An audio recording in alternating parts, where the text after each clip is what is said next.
देश के national channel के पत्रकार सुधीर चौधरी को स्मृति ईरानी ने इस तरह से जलील किया, ऐसी ऐसी बातें कहकर जलील किया कि दोस्तों अब उस बारे में क्या ही कहा जाए।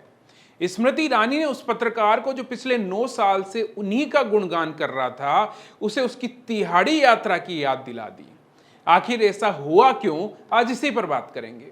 नमस्कार, मैं शरद पुरोहित और आप देखना शुरू कर चुके हैं डेली एनालिसिस।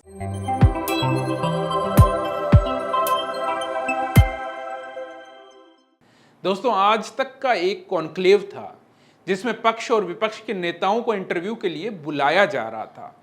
इसमें एंकर सुधीर चौधरी ने स्मृति ईरानी से एक सवाल पूछ लिया, या यूं कहें कि 9 सालों बाद सुधीर चौधरी के अंदर का पत्रकार जाग गया और उसने गोदी मीडिया से हटकर एक सवाल पूछने की हिमाकत कर ली। और अपने सवाल में उन्होंने स्मृति ईरानी से टमाटर के दाम पर सवाल पूछ लिया कि जब टमाटर 200 और 250 रुपए किलो पहुंच गया तो क्या आपके घर में इसको लेकर के बातें होती थी, चर्चा होती थी। सवाल काफी साधारण था, जिसमें टमाटर की बढ़ती कीमतों और महंगाई पर मोदी सरकार के मजबूत और ताकतवर नेताओं में से एक से सवाल पूछा गया था, जिसमें कुछ भी गलत नहीं था। लेकिन इसके जवाब में स्मृति ईरानी जिस तरह से सुधीर चौधरी को भरे मंच पर सबके सामने लाइव टीवी पर बेइज्जत उन्होंने किया, ये गोदी मीडिया की नेताओं के बीच और उस सरकार के बीच उनकी हैसियत दिखाता है कि जी हजूरी में थोड़ी सी कमी रह जाए तो आपका हश्र क्या हो सकता है। गोदी मीडिया के एंकर आप जानते ही किस किस तरह से सरकार की तारीफों के पुल बांधते रहते हैं। देखा होगा कि टीवी के ऊपर प्राइम टाइम में किस तरह से ये मीडिया के जो एंकर हैं सरकार को लेकर के कितनी पॉजिटिव बातें करते रहते हैं।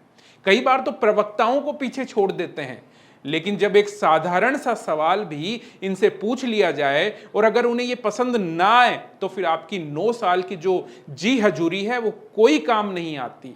आप जानते हैं कि स्मृति ईरानी ने इस टमाटर के सवाल पर सुधीर चौधरी को क्या कहा?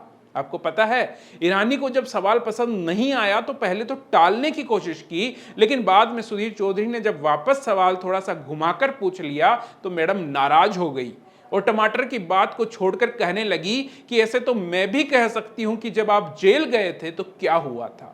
यानी स्मृति ईरानी ने सवाल का जवाब तो दिया नहीं, बल्कि पर्सनल होकर सुधीर चौधरी को तिहाड़ जेल याद दिला दिया। दोस्तों, कई साल पहले एक स्टिंग ऑपरेशन में सुधीर चौधरी का चेहरा सामने आया था, जिसके बाद सुधीर चौधरी को जेल जाना पड़ा था। और यही वजह है कि सुधीर चौधरी को ट्रोल करने वाले इसे अक्सर सुधीर चौधरी को तिहाड़ी कहते हुए नजर आते हैं।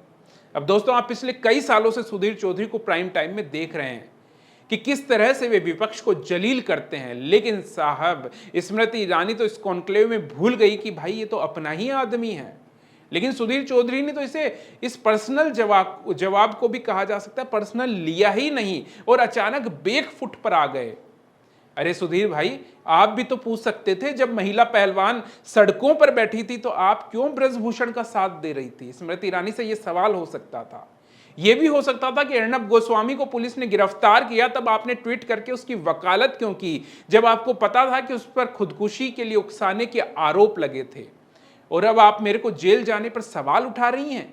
यह भी तो पूछा जा सकता था कि मणिपुर का जिक्र करते ही आपको राहुल गांधी की याद क्यों आ जाती है।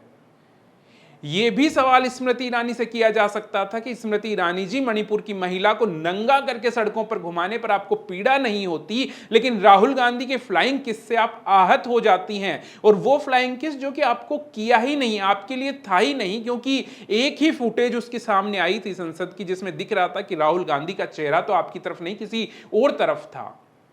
आप सिलेंडर लेकर कैसे कैसे हाहाकार सड़कों पर मचाती दिखाई देती थी, अब तो सिलेंडर के साथ फोटो खिंचाने में भी आपको डर लगता है। लेकिन नहीं, सुधीर चौधरी ने तो स्मृति ईरानी के इस पर्सनल जवाब को बिल्कुल भी पर्सनल नहीं लिया। आखिर कब तक इस तरह से खुद के आत्मसम्मान को गिरवी रखकर खुद को जलील करवाते रहोगे? और यही बात आपको विपक्ष के किसी नेता ने कही होती तो आप अब तक उसकी पूरी कुंडली खोल चुके होते और उसके बाद ट्विटर पर भी आकर उसको जलील करते। लेकिन यहां तो देश की जनता के लिए तो क्या, आप खुद के लिए भी स्टैंड नहीं ले पाए।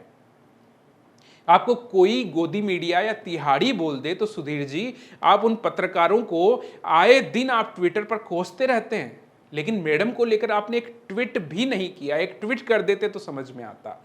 यह घटना देश के उन सभी पत्रकारों के लिए एक नसीहत है जो कि सत्ता पक्ष की चाटुकारिता करते रहते हैं, जो कि पत्रकार का काम है ही नहीं, बल्कि मीडिया बना ही इसीलिए है कि जो भी सत्ता पक्ष में है उससे सवाल पूछे जाएं, जो गलत हो रहा है उन्हें देश के सामने रखा जाए।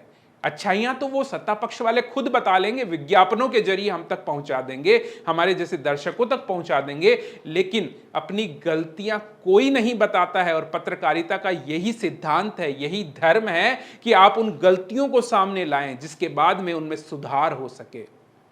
सुधर जाइए, क्योंकि ये तब तक ही आपके हैं, आपके सगे हैं, जब तक आप इनसे सवाल इनकी पसंद के करते रहते हैं। और इनका पसंद का सवाल नहीं हुआ तो फिर देख लीजिए आपका क्या हश्र है। अभी के लिए बस इतना ही। नमस्कार।